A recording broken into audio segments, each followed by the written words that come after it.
He lunged forward, a cruel smirk on his face, and drove his knee straight into her face. A sickening, sharp crack echoed across the pavement. Maya collapsed instantly, her books scattering as blood exploded from her nose. She was just a quiet girl trying to get to her car. He was Braden Holt, the self-proclaimed king of the parking lot, enraged by a perceived slight. A gasp rippled through the crowd. Braden spat. She pushed me first, but then a low growl of an engine cut through the noise. A black SUV. The door opened slowly. Before I show you exactly what happened when those boots hit the pavement, make sure you hit that subscribe button and drop a comment telling us where you're watching from. Now, let's get into it. This afternoon at Oakwood Academy had started just like any other, under the warm California sun. The 3:05 p.m. bell was a release. A flood of noise and energy spilled out of Oakwood Academy's pristine brick buildings. This wasn't just any high school. It was an institution of privilege, where the parking lot gleamed with new model BMWs and the scent of expensive perfume mixed with freshly cut grass and hot asphalt. Students laughed and shouted, blasting music from open windows, their voices echoing in the oppressive afternoon heat.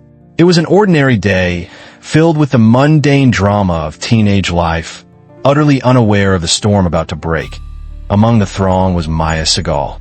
She moved with a quiet composure, her dark hair pulled back in a simple ponytail. At 16, she possessed a calm that most adults lacked, a gift from her mother. But she had her uncle's eyes, sharp, observant, and missing nothing. She wasn't a fighter, not by nature. She was an artist, her mind already on the charcoal sketch waiting for her at home. She navigated the chaos of the parking lot with her head down, earbuds in, a silent ghost in a loud world. Then there was Braden Holt. Braden wasn't just a student, he was an event. The star quarterback, son of the most aggressive corporate lawyer in the city. He moved through the halls like he owned them. His arrogance was a tangible thing, a heavy cloak he wore with pride.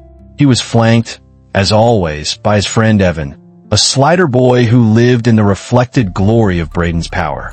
Braden was loud, he was handsome, and he was dangerously insecure. The collision was nothing. Maya, lost in thought, adjusting the strap of her heavy backpack, shifted her weight and brushed against Braden's shoulder. It was a graze, a whisper of contact. In a normal world, it would have been met with a mutual "my bad" and forgotten. But this was Braden Holt's world. "Hey," he barked, spinning around. The venom in his voice made Maya flinch, and she quickly pulled out her earbuds. "Sorry," she said calmly, trying to de-escalate. "I didn't see you." Braden sneered, enjoying the small crowd that was already beginning to pause. "Yeah, sorry. You think you could just walk right through me? Open your eyes, princess." Evan touched his arm. "Come on, Braden, let it go." It was nothing. Braden shoved his friend's hand off. "Shut up, Evan. I'm talking to her." He stepped closer to Maya, invading her space. "I haven't seen you around." "You knew. I've been here all year," Maya said, her voice tight. She tried to step around him, he blocked her path. "What's the last name?" he demanded. A girl in the crowd whispered, "Her name's Maya Seagal." Braden's sneer widened. "Seagal? Like that old action movie guy? What, is he your grandpa or something?" Pathetic. Maya's calm finally cracked. Her uncle's name was not something she used, but she wouldn't have it mocked. "It's just a name," she said, her voice cold. "Now let me pass." "Ooh, she's got fire," Braden taunted. He was playing to his audience now. "What's your uncle gonna do?" "Show up and dash." He shoved her a hard, two-handed push to her shoulders. Maya stumbled back, her backpack saving her from falling. "Don't touch me," she said, her voice rising. This was the moment. A challenge. In front of 20 people, Braden Holt had been defied. He grabbed her shoulder hard. "I said, I'm talking to you." Instinct, not thought, took over. Maya slapped his hand away. "Leave me alone." Braden's face twisted. The mask of popular arrogance fell away, revealing the raw, ugly rage beneath. "You just made a mistake." This was the moment we saw at the start. The lunge. The sickening, sharp crack of his knee connecting with her face. Time slowed.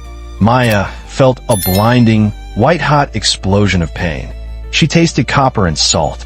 She was on the ground, the hot pavement scraping her palms. The world dissolved into a ringing sound and the distant, screaming voice of a girl. "Oh my God, Braden, what the hell is wrong with you?" Braden stood over her, panting, adrenaline and a sudden spike of panic flashing in his eyes. He looked at the blood pooling on the asphalt. "She pushed me," he yelled defensively. "You all saw it. She asked for it." And then came the sound. A low, guttural growl of a high-torque engine cutting through the chaos. A polished black SUV, an Escalade, immaculate and imposing, had pulled into the lot. It didn't rush. It simply arrived. The engine idled, a menacing hum. The driver's door opened slowly, a boot hit the pavement. Then another. A man stepped out. He was 65, his graying hair pulled back in a familiar ponytail. He wore a simple black jacket and dark jeans. He didn't rush. He didn't shout. He didn't need to. The moment Steven Seagal stood to his full height, the parking lot fell silent.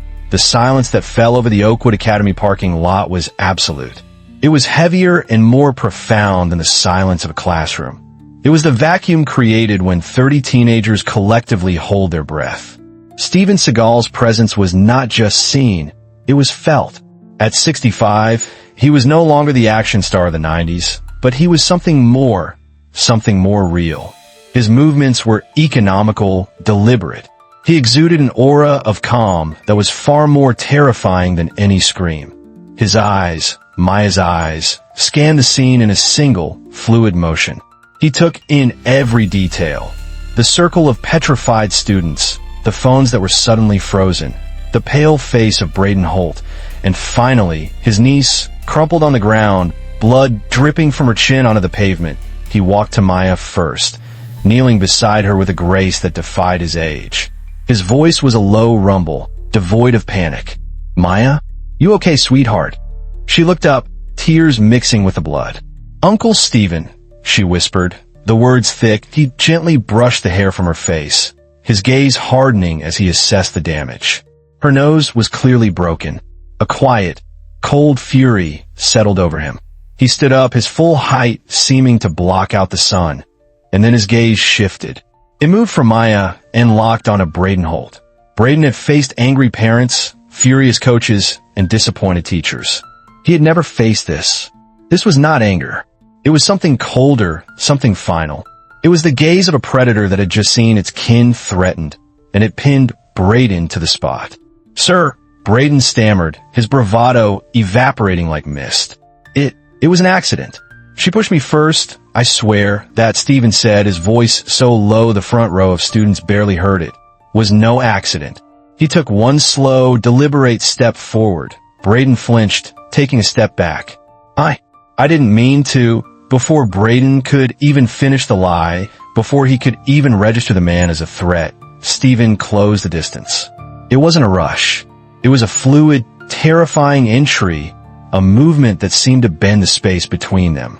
Braden's eyes widened, his muscles tensed to fight or flee. But he was too late. Steven's hand snaked out, not in a punch, but in a precise, powerful grip. He seized the back of Braden's thick neck. There was a blur of motion, and the sharp, metallic crack of Braden's face slamming against the hood of his own prized BMW. The crowd gasped as one. Braden cried out, a muffled, pathetic sound. He was held effortlessly, his arms pinned by his own body, his face pressed hard against the hot metal. Steven leaned in, his voice a calm, silk-wrapped whisper right by Braden's ear. "You want to hurt someone?" he murmured. The proximity of the voice made Braden's skin crawl. "Try hurting someone who can hit back." He applied just a fraction more pressure, and Braden whimpered. "You don't touch women. You don't touch children. You don't touch family." He held him there for a long, agonizing second. Then, just as quickly, he released him. Braden scrambled back, collapsing against his car, hyperventilating. His cheek was already red from the impact with the hood. He was crying, a mix of pain, shock, and total, abject humiliation. Steven Seagal didn't give him a second glance.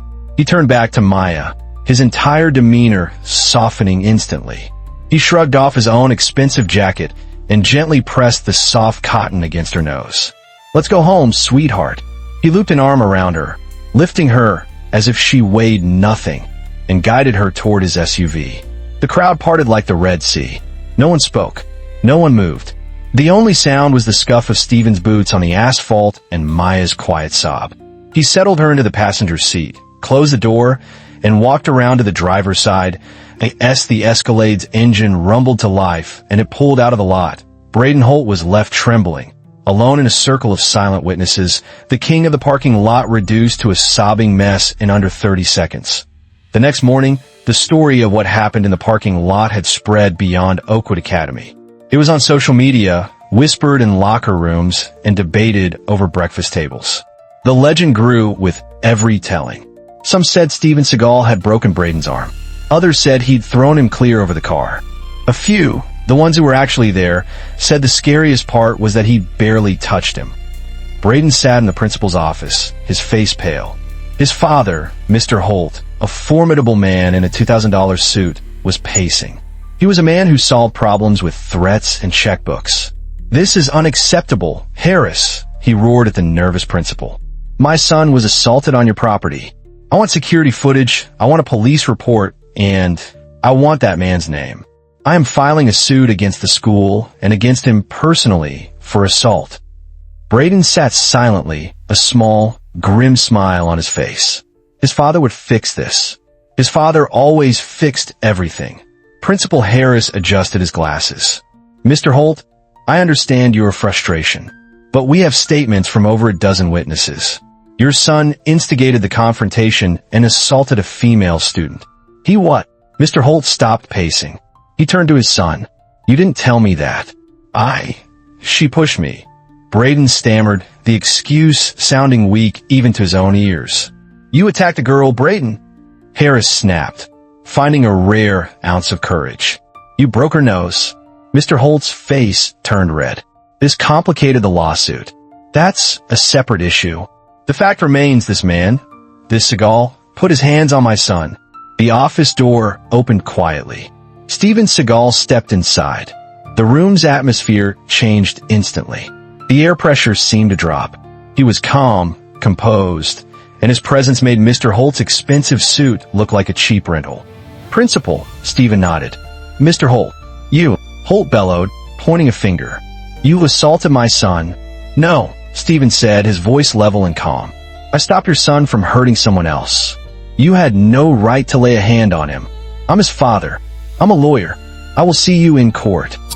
Steven's gaze was unflinching. His voice dropped an octave, cutting through Holt's bluster. "And he," Steven said, "had no right to knee a 16-year-old girl in the face." The words hit like a hammer. Mr. Holt was momentarily speechless. Steven's gaze shifted to Braden, and the boy felt like the entire room was shrinking to just the two of them. "You have a strong body," Steven said slowly, his voice almost philosophical. "It's a gift, but you use it like a club. Strength without discipline is just chaos. It's a house fire with no one to put it out." Braden stared at his own knees, unable to look up. "You think you're a man because these other kids are afraid of you," Steven continued, his voice a low, mesmerizing cadence. "But fear isn't respect. Fear is temporary. One day, you'll meet someone who isn't afraid of you. Someone who won't be as restrained as I was. And you'll learn the hard way. You can't threaten my son." Holt blustered, regaining his footing. "That wasn't a threat," Steven said calmly. "It was a warning. There's a difference." "Mr. Seagal," Harris intervened nervously. "As much as I understand, we have to handle this within school policy." "That's fair," Steven nodded. "I'm not here for revenge. I'm here for accountability." He looked at Braden. "You owe her an apology." "He will not dash," Holt began. "Now," Steven said. It wasn't a shout, but it was absolute that Braden's throat was dry. He swallowed, the pressure from this 65-year-old man more intense than any his father had ever applied. I'm sorry." "Say it like you mean it," Steven said, his eyes hardening. "I'm sorry, Maya." Braden choked out, his voice cracking. Steven nodded once. "That's all I needed." He turned to Mr. Holt. "You've got a smart kid. Don't let his ego turn him into a man you'll be ashamed of, or one you'll have to bury." And with that, Steven turned and walked out, leaving a stunned silence in his wake. The humiliation however, was a seed. And in the wrong heart, it festers. The story of the principal's office apology leaked before lunch. Now, Braden wasn't just the bully who got checked. He was the coward who was forced to apologize by a movie star while his lawyer daddy watched. He walked into the cafeteria and the noise level dropped. The football table, his table, went quiet. He sat down and the other players shuffled awkwardly. Someone at another table snickered. Hurdy cried. Braden's fists clenched. His bruised pride twisted into something dark and desperate. Dude, just let it go, Evan whispered, sliding in across from him. It's over. No. Braden seethed, his voice low. He humiliated me. In the lot. In the office. In front of my father. Everyone thinks I'm weak. I can't let that stand. What are you going to do? Evan said, his eyes wide. You saw him. I don't care who he is, Braden said, his jaw tight. Nobody does that to me. Not him. That afternoon, the final bell rang. Braden didn't go to his car. He went to the parking lot, the same spot. He popped the hood of his BMW, pulled a random cable, and waited. The lot emptied. The sun began to dip, casting long, dramatic shadows. He was jittery, his heart pounding. This wasn't confidence. It was desperation. The black Escalade pulled in. Steven was picking Maya up again, her nose now covered by a stark white bandage and tape. They both saw Braden standing by his open hood. Maya tensed, grabbing her uncle's arm. Steven just looked at Braden, his face impassive. He stepped out of the car. Stay here, Maya. Hey, Braden shouted, his voice cracking. He tried to sound tough. You think you can walk around teaching me lessons? I'm not afraid of you. Steven sighed, a sound of profound disappointment.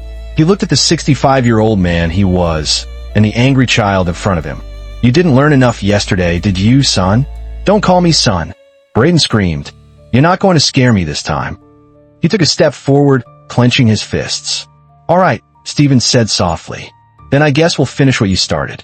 Driven by a primal scream of pure, undiluted rage, Braden charged. He threw a wild, telegraphed right hook, putting all his weight behind it. Steven didn't even move his feet, in a move that defied physics. He pivoted from his waist. His left hand came up, not to block but to guide. He met Braden's wrist, turning the boy's own momentum against him. It was a fluid, effortless tank and pivot. Braden was suddenly, inexplicably, off balance and flying past him. Steven's other hand lightly pushed his shoulder as he passed, and Braden crashed, once again, over the hood of his own car. The thud of his chest hitting the metal echoed in the empty lot. He was breathless, the wind knocked out of him. He tried to push himself up, groaning. Steven grabbed him by the collar, not with anger, but with an iron grip, hauling him to his feet just to look him in the eyes. Steven's were cold as steel. I'm not doing this because I hate you, he said, his voice still calm. I'm doing this because you need to understand.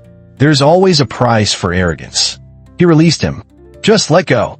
Braden, his legs shaking, stumbled back and collapsed onto the asphalt, gasping. He was defeated, utterly, from the distant steps. A few remaining students watched in awe. He didn't even hit him. The guy just folded. Like paper. Steven turned, his duty done. He got back in the SUV. Uncle Steven, Maya said, her voice small. What if he doesn't stop? Steven started the engine. He looked at the trembling, sobbing wreck on the pavement in his rearview mirror. He just did. The next week at Oakwood felt strange. Braden returned from his suspension a different person. The swagger was gone.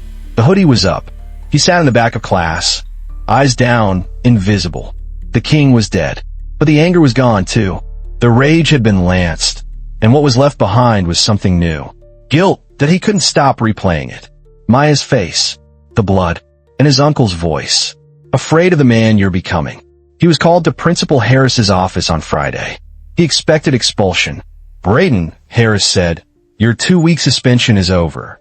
You're lucky. Lucky. Braden whispered. The Seagal family isn't pressing charges. They're not suing you or your father. This was the blow Braden couldn't understand. It hit him harder than the car hood. They're not. No, Harris said softly. Mr. Seagal made it clear he didn't want to ruin your future. His words. But he did insist you learn something from this. Braden looked up, his eyes stinging. He said that. Yes. He said, if he wants to fix himself, I'll know. If not, the world will teach him the hard way. It's your choice, son. That evening, the sun hung low over the empty parking lot. Braden stood there, staring at the faint, dark stain on the asphalt he couldn't wash away. He didn't know why he came back. An engine hummed. The black Escalade rolled in and stopped. Steven Seagal stepped out. Alone, Braden froze. Mr. Seagal, I figured you'd be here, Steven said. Braden's voice cracked. I want to say thank you. For not pressing charges. Steven looked at him for a long moment. You think I did that for you? No, I did it for my niece. Because she didn't want to see another person's life destroyed by hate. Even someone who hurt her. Braden broke. I don't know why I did it, he whispered. I was angry. Stupid. I wasn't thinking. That's the problem, Steven said, his tone level. Too many young men stop thinking. They mistake emotion for strength and pride for purpose. The world is full of people who think power means dominance. But real power, it comes from restraint. From knowing when not to strike. You barely even hit me, Braden said, the realization dawning. Steven's lips twitched. I didn't have to. I don't know how to fix this, Braden choked out. You start by apologizing, Steven said. Not because I told you to, because you understand why. Braden's eyes met his. I want to talk to Maya, to tell her I'm sorry. Steven studied him, seeing the broken pride replaced by a fragile sincerity. He nodded. She's at home. If you mean it, I'll take you. The drive was silent. When they pulled up, Maya was on the porch, reading. The bandage was gone, just a faint, fading bruise. She tensed when she saw Braden. He stopped at the bottom of the steps. Maya, I'm so sorry. For everything. You didn't deserve that. Nobody does. I was angry about things that had nothing to do with you, and I hurt you because I wanted to feel strong. Maya looked at him, her uncle's eyes steady. Do you feel strong now? Braden's throat tightened. Tears welled. No, I feel like a coward. Good, she said softly, standing up. That means you're starting to change. You're not mad. I was, she admitted. But my uncle said something. Forgiveness doesn't mean forgetting. It means refusing to let someone else's weakness control your peace. You're both. I don't get how you stay so calm, Braden said. Steven stepped forward. Because we learned the hard way that anger solves nothing. You can train your body all you want, but until you train your mind, you'll always lose. Braden nodded, absorbing every word. I want to be better. I don't want to be that person anymore. Steven placed a firm hand on his shoulder. Then start by doing what most men are afraid to do. Take responsibility. Every single day. Fix what you broke. In here. He tapped his own chest. Braden nodded, eyes wet, then turned and walked away. Maya looked up at her uncle. You think he'll change? Steven watched the fading silhouette. If he's smart, he already has. In the end, this wasn't just about a bully getting taught a lesson. It was about the collision of two types of strength. The fragile, loud strength that comes from fear and the quiet, unshakable strength that comes from discipline. Steven Seagal didn't just win a fight. He showed that the greatest victory is knowing you don't have to fight at all. True power isn't about breaking others. It's about having the restraint not to. Have you ever seen someone mistake arrogance for strength like that? What would you have done if you saw that attack in the parking lot? Do you think people like Braden can truly change? Or was this just a rare case because of who he crossed? We all face our own parking lot moments, big or small. How do you choose to respond? With ego or with discipline? If this story reminded you that real strength is quiet, hit that like button and subscribe for more stories about true character and unexpected justice. Share this with someone who needs to hear that restraint is the ultimate power. We read every single comment, so let us know your thoughts. More stories about justice and unexpected heroes are waiting on your screen. Watch those next, and we'll see you tomorrow with another story that will make you think twice.